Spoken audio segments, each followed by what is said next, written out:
This week we reported on the existence of documents detailing what is in the secret police tapes that have kind of dogged Mayor Pete Buttigieg for the last 7 years, since roughly 3 months after he took office as mayor of South Bend.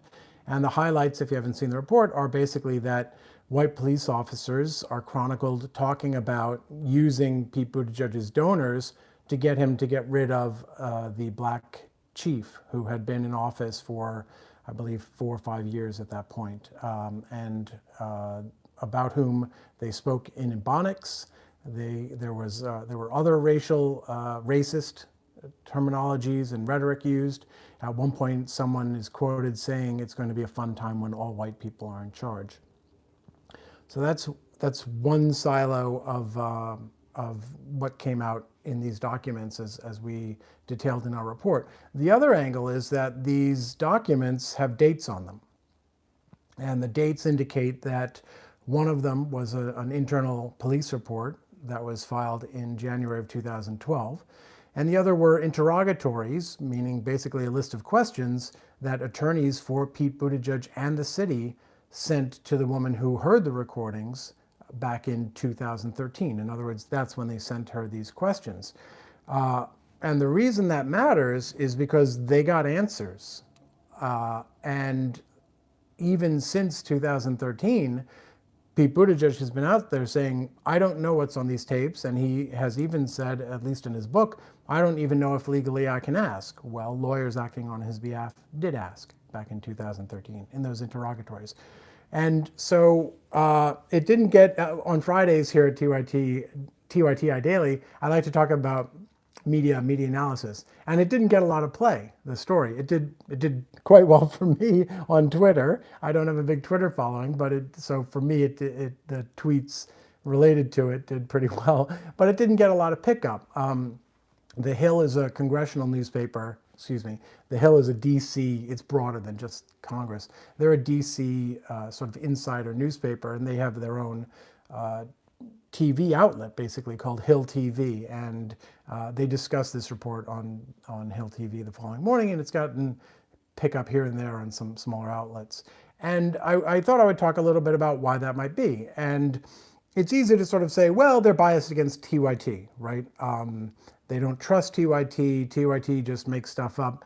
But they have picked us up on other stories. The Washington Post, the New York Times, lots of people have picked up our coverage of other stories. So I wanted to talk a little bit about why this one might be different. So in this case, we did not have what we often do, which is clear-cut documents that we can just post online and say, these were leaked to us, or we obtained these through a records request, and here they are.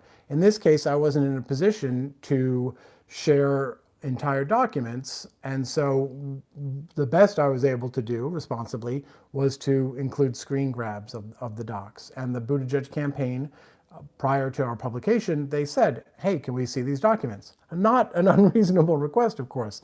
And I basically said, "I'm not in a position to share those with you, but here are some of the things they said that we'll be reporting on," and the Buttigieg campaign did not respond.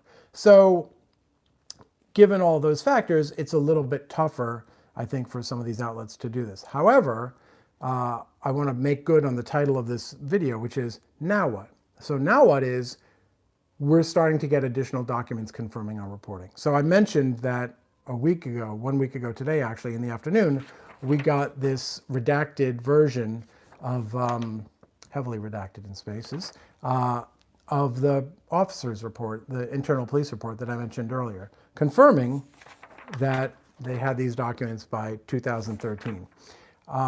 And I've since come into possession of other documents, which I'm now working on unpacking and figuring out what they say and what they tell us.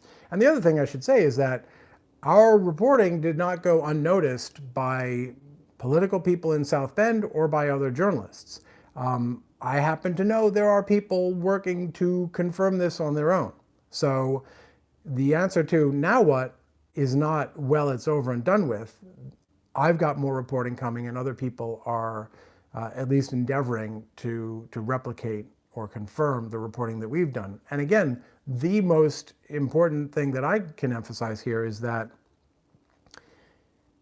Since April, I've been asking questions, which I didn't know at the time, but were related to all of this, that the Buttigieg campaign has yet to ask. And I do think that, first of all, I should make clear that the Buttigieg campaign has access to all of these records. Why? Because Pete Buttigieg, as an individual human being, was sued by the woman who heard the tapes, which means that he, via his lawyers, he's got all these documents, right? So he could go look at them at any time. So I don't like to guess, at least publicly, but it's not an unreasonable thing to assume that the campaign is working on what to say when they are pressed by an outlet with whom they will actually speak. They have declined so far to grant me an interview with Mr. Buttigieg. And fans of his online have said, well, that's because, or they've criticized the story saying it's not credible because TYT is in the tank for Bernie, therefore I will make things up. I'm not sure why that dynamic didn't prevent Buttigieg from speaking with Fox News, right? If you think that Cenk and Anna, their political analysis is going to influence me to lie about Buttigieg, when I'm pretty sure they're all on the record saying that they will be wholeheartely behind Buttigieg if he's the general election nominee. That dynamic certainly does not apply to Fox News and their opinion side, right? If Buttigieg is willing to talk to their journalism side, despite the fact that their opinion side will be totally in the tank for Trump, I would hope that that would mean I would also qualify for an interview. But anyway, my point is, he's going to start getting asked about this stuff. So I happen to think that the most forthright thing for them to do is just come clean now. I would prefer if they did it through me, since I'm the person who first brought it to their attention. And Pete Buttigieg has said, I want to know what's on these tapes, and I've yet to get a thank you card. I'm being mean. I'm being facetious. Obviously, it's a difficult situation. But at some point, they're going to get asked. So the story isn't dead. It's a matter of various political and journalistic outlets right now kind of figuring out what to do with this information. So as that happens, and as the Buttigieg campaign responds, that's when we're going to see what happens next. And so with that, I'm going to look this way and see what you folks have been saying, because in the corner of my eye I can see blah, blah, blah, blah. All right, so what do we have here? Eve Guzman says, you got to tell me how to say your last name, Eve. Says, happy Friday, great to see you. It's really great to see you guys. I was on tape the last couple of days. I hope you were able to see it. I spoke with Jordan Geiger, who's a member of Black Lives Matter in South Bend. I'm really fond of Jordan. I like speaking with him.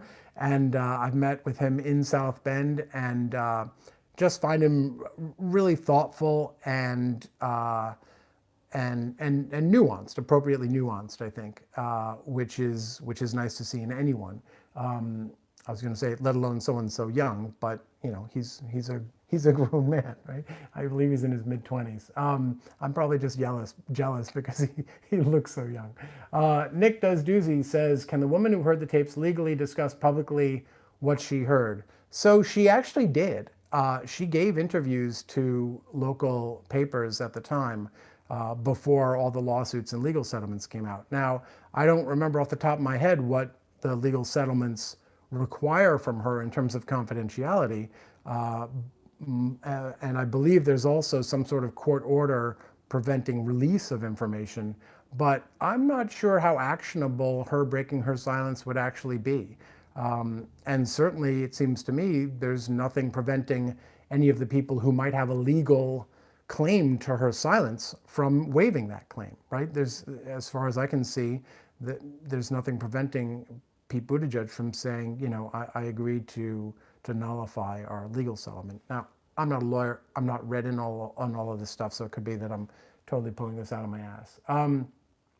Eve says, did he think these issues would not be found out, or was it not a big deal to him? I also hear this on the Majority Report and TMBS. I believe that's the Michael Brooks show. I've been on Michael's show to discuss some of my Buttigieg reporting. Sam Cedar at the Majority Report, apparently too good for me. Never mind that he and I worked together back at Air America Radio. So again, I'm being tongue in cheek. Thank you for saying keep up the great work. I appreciate it. In terms of what he thought as to whether or not these issues would be found out, the timeline for this stuff, essentially, before we broke the story earlier this week, was that this month there were due to be hearings on the ongoing lawsuit, which is basically the City of South Bend's Common Council, that's their legislature, is suing the City of South Bend to force the release of the tapes. So, and that's in court right now still.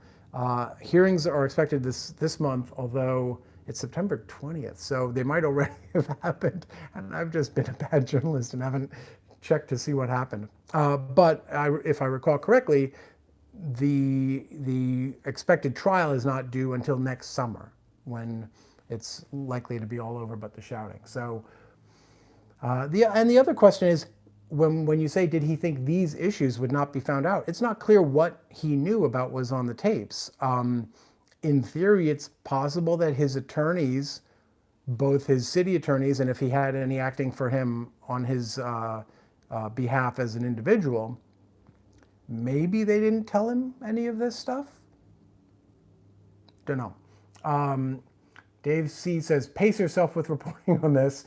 Otherwise, it will blow over and be forgotten come primary time. So I'm glad you said that, Dave, for a couple reasons. One is I am a big fan of pacing myself.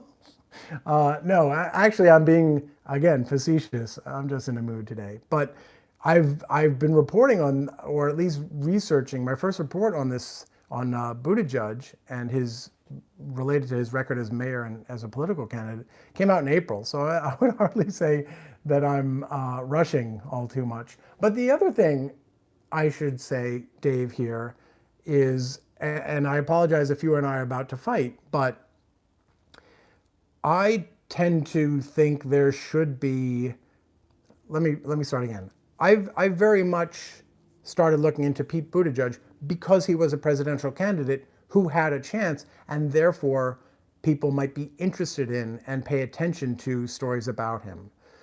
But once you make that, so that, and you can say that was a political calculation, right? All the other candidates had already been vetted or at least covered at the state and federal level. And so I just looked at the field and said, this one person who looks like a viable candidate has not been. So that's an opportunity for me to see what's going on. And if you want to say that's a politically calculating move, I can't disagree with that. However, I think to stop looking into things or to hold back on reporting things in order to maximize a political impact, that's where you and I part ways. It's true that you may schedule a publication of a story to, for instance, earlier this week, we scheduled publication of our story to be simultaneous with the story breaking on the Young Turks, the main show with Anna and Cenk. So in that sense, yes, we will hold back a story until our rollout plan is ready. But that's more of a marketing decision. To do that in order to put your thumb on the scale politically, that I have a problem with. I know everyone thinks I'm out to get Pete Buttigieg, and ooh, I'm so angry at that guy. As if I've sat down and looked at everyone's policy proposals and decided I need to make up lies about this one because he's really bothering me.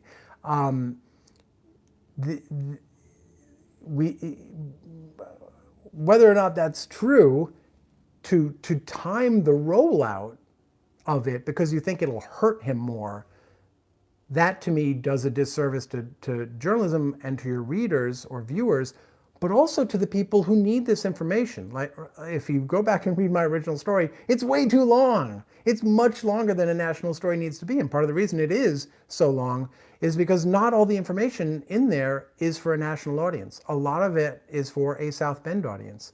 And the people in South Bend, what we've been reporting, not just the top line stuff about Pete Buttigieg, but some of the lower level information in terms of other officials and other police department issues, there are real people who have been trying to get that information for 7 years.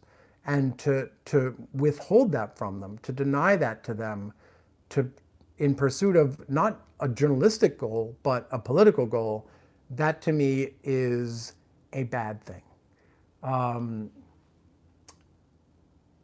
James Harris says, loving the proto beard. I think I kind of thought, hell with it. I may just try having the beard come in. My big problem, the reason you see a beard from me occasionally is I don't like shaving. So, but I also don't like having to trim or maintain a beard. Why am I talking about this? James, stop getting me off track. Mistral Dawn says, I understand there's a lot of concern about how this pertains to Buttigieg because he's in the running for POTUS, but it seems like the more immediate concerns are about the police and what will be done to correct the corruption and bigotry there. I mean, there are still people of color who are subject to being abused by these people. Is anything happening to address that? So I don't necessarily want to stipulate all of your terminology, whether your decision to call it corruption and bigotry. I'm not going to dispute that. I just don't want to, I don't want to stipulate that I'm saying there is corruption or bigotry currently in the police force. But in terms of anything happening to address that, the answer is kind of. I mean, the police force, certainly in light of the Father's Day shooting, the fatal shooting of Eric Logan this summer, has been under pressure to make changes. And Buttigieg, to his credit, has made a number of changes. I listed a bunch of them that the campaign provided me with back when they were still answering some of my questions, maybe back in April. So that's certainly there in that story. There have been a number of things that they've done and are trying to do. Most of them, I would say, and I am not by any means an expert on how to address institutional racism in a police force, an urban police force, but a lot of the things that they seem to be addressing have to do with sort of like the end of the line stuff, like body cameras and things like that. That's only that's sort of like helps you diagnose it after it's too late. So it does seem to me as though they're still struggling with figuring out personnel policies, internal conduct policies that will not just sort of make it a safe place for people of color to work, but also to listen appropriately and aggressively to them. One of the things that I've been reporting, people have accused me of, you're trying to create a narrative. Well, no, but there are enough data points at this point that you can say there is a narrative of people, specifically but not exclusively people of color, seeking help from the mayor or the mayor's office and not getting responses. And so you need to implement some kind of mechanism that actually has clout, that will get listened to hear these people and if not agree with them, but at least have them come away thinking, I got listened to and taken seriously. So there's still more work to do, I think. Dave C says, I know you have journalistic integrity. I like that. I appreciate that, Dave. Thank you. I wouldn't go so far as to claim I have it as so much as to say I strive for it. We're all imperfect. Journalism, the nature of journalism is this is the best we could do right now, right? It's not a book that goes through a year of editing. It's here's our best guess. We tried as best as we could by deadline and to do it in an ethical manner. But so it's an ambition less than it is a state of being, I would say. Dave C says, I think the most revealing thing about your reporting of this is the level of corruption at the local level, and makes me wonder how many other local municipalities are this bad or worse. So I don't think there's any reason to think that South Bend is unique, but I also don't know that I would agree with the phrase corruption. There are a lot of questions here, but it's not clear, for instance, that donors, that there was some kind of quid pro quo with, I give you this donation, you make these personnel changes in the police force. It's just not clear.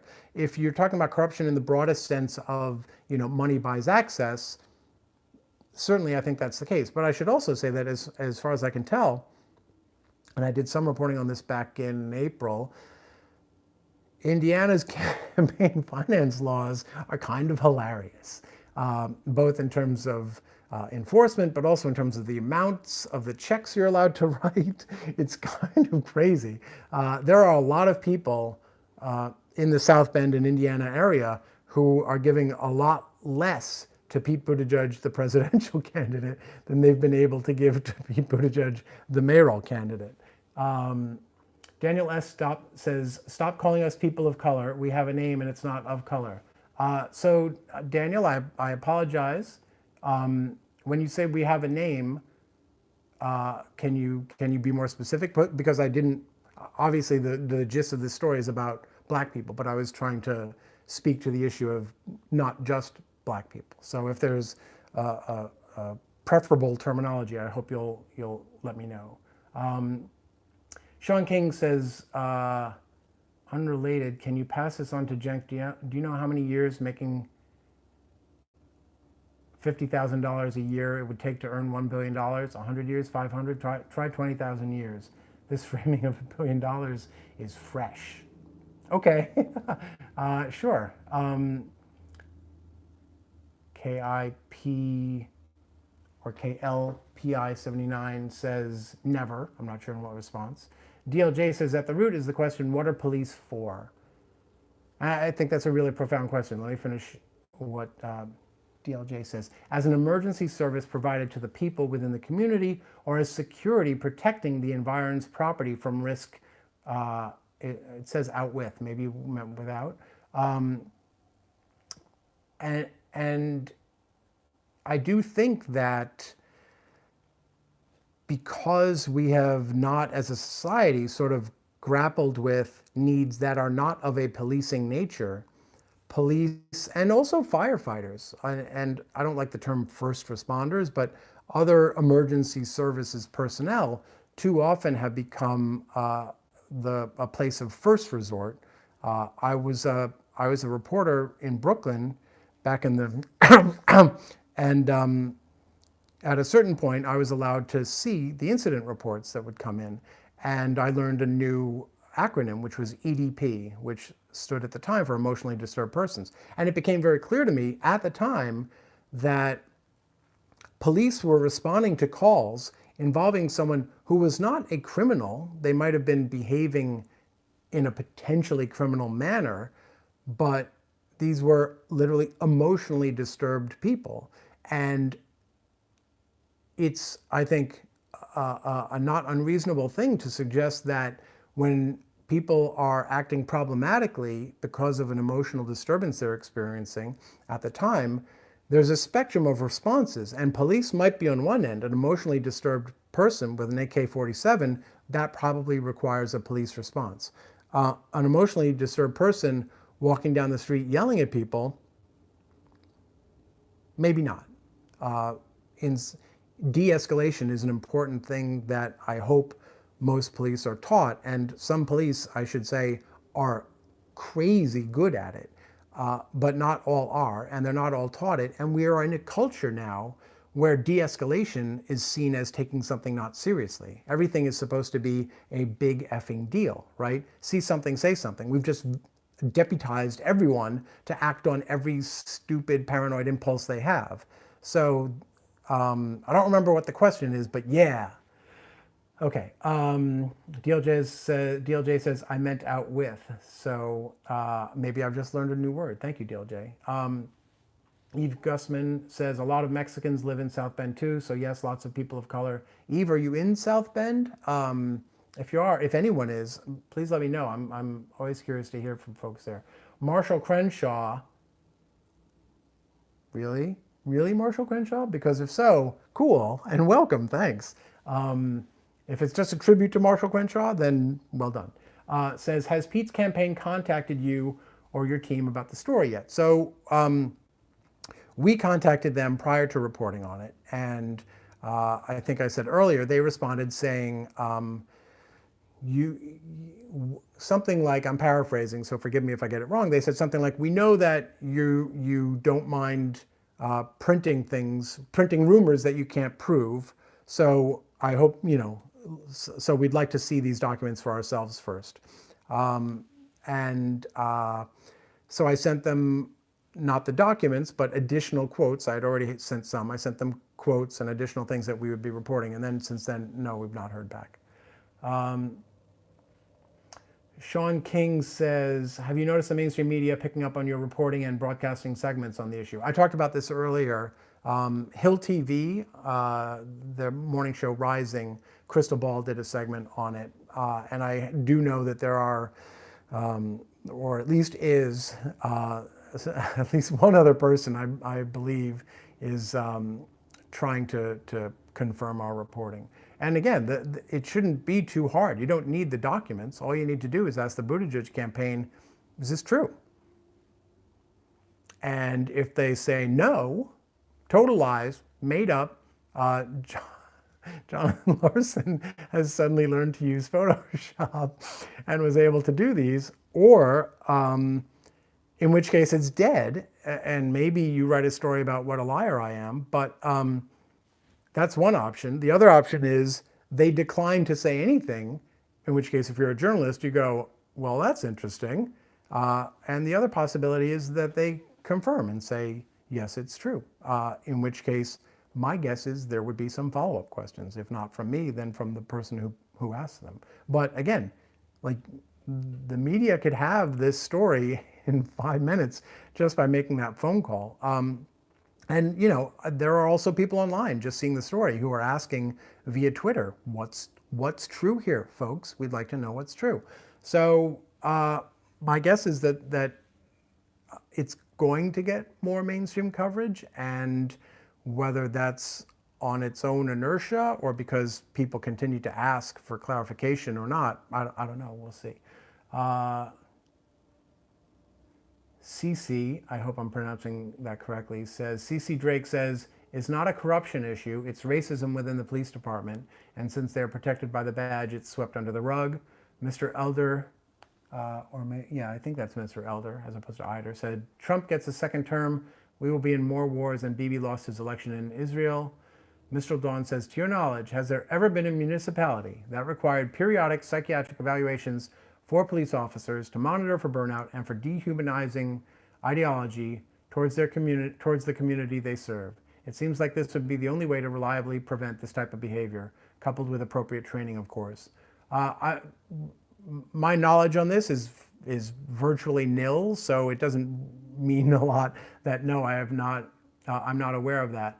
But I would say not only that kind of, if you want to call it screening or evaluations, coupled with training, there are other things you could do as well. The way you set up the system can either incentivize whistleblowing and listening to bottom-up complaints, or it can disincentivize them, right? So how you set up the system has a lot to do with it, in addition to the training that you put in place.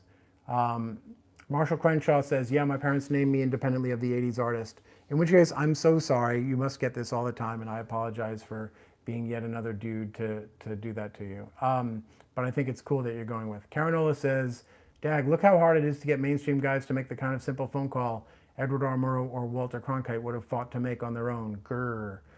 So, you know, I'll always endorse a good grr, but I will say in this case, we don't know that they're not making those phone calls. It could be that people are already on this, trying to lock it down for themselves. So maybe they're just exercising due diligence, in which case that's a good thing.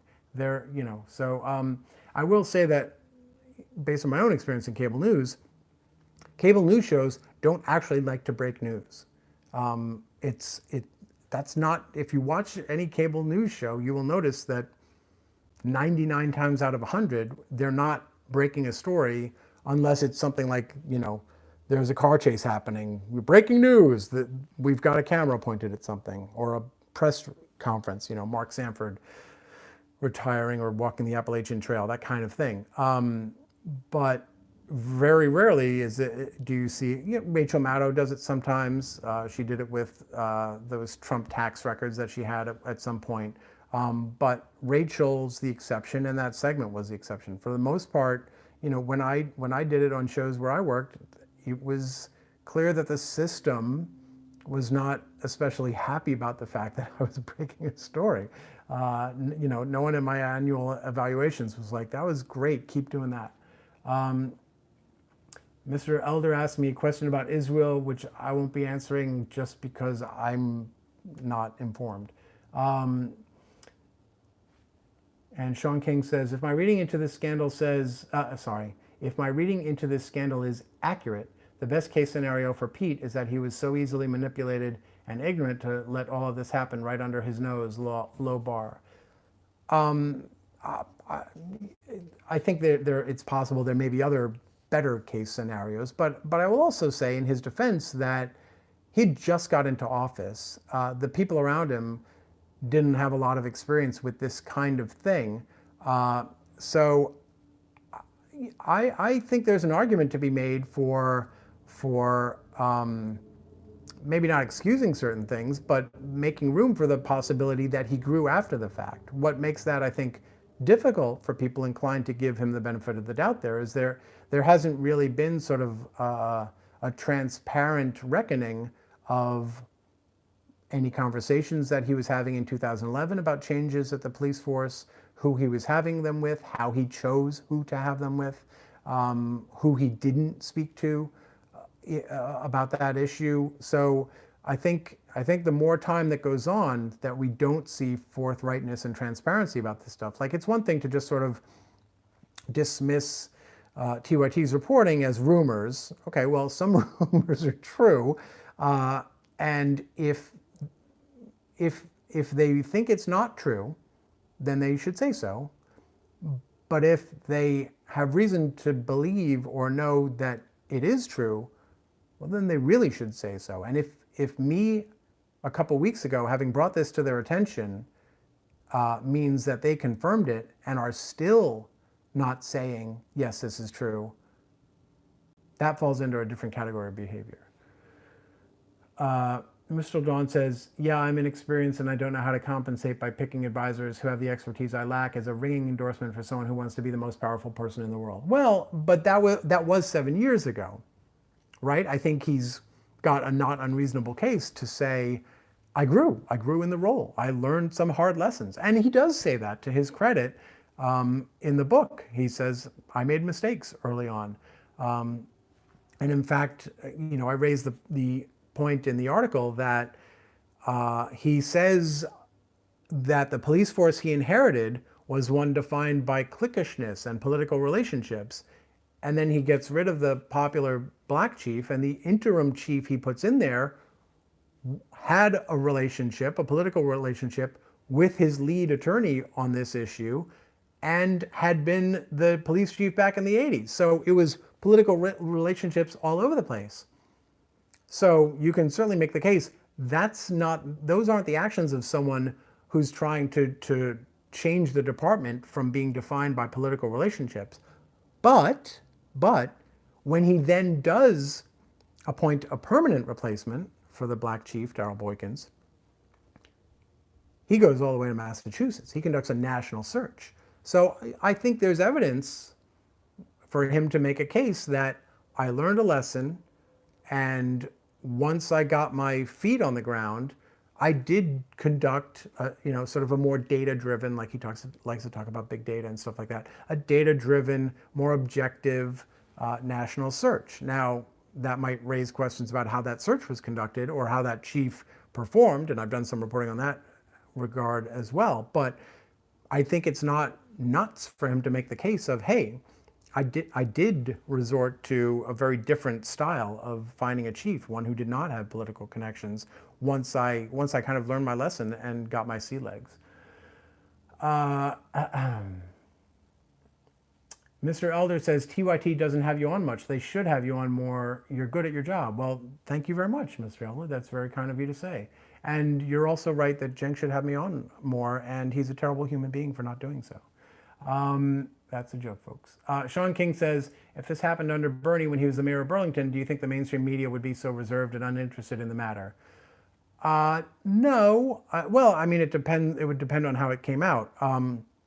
I certainly think if it were TYT that had reported it, it would be a bigger deal. But also, Bernie Sanders is like the number 2 or number 3, or in some states, number 1 polling candidate. So Buttigieg has never cracked single digits in a national poll, as far as I'm aware. Never cracked double digits, has been a single digit candidate.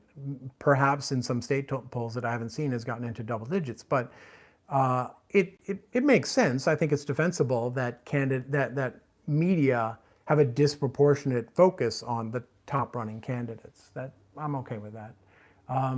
Mr. Elder, after saying I should be on more, says he's got to go. The Majority Report is on. Have a good day, everybody. All right, everybody go watch the Majority Report and tell Sam he's a loser for not having me on the show to talk about my reporting, and tell him I said hi too. Reller82 says just too much hidden truths. He should be far more open about it. I agree. Caranola says, exactly, John, the more time that goes on without transparency, the more people believe the untruths, assuming they're untrue. It seems to me older guys depended on the time smoke screen when they ran for office back in the day. By the time smoke screen, I assume you mean just hoping that they can wait out whatever disclosures might mess up their political campaigns. Sean King says we need more journalists. Well, that's kind of you. Thank you, Sean. DLJ says more important, the World Cup started today. Priorities? Yeah, everyone's got to have priorities. I agree. So with that, I will encourage you all to get on to the World Cup, the Majority Report. If you don't already subscribe to TYT Investigates, please do, so that you can join our conversation every weekday at 11:30 here at TYT Investigates on YouTube, and go like and follow us on Facebook as well if you don't already. And most importantly, well, actually, I'm kidding. That was the most important thing. But secondarily to that is have a good weekend. Take care of yourselves. Take care of each other. Bye now.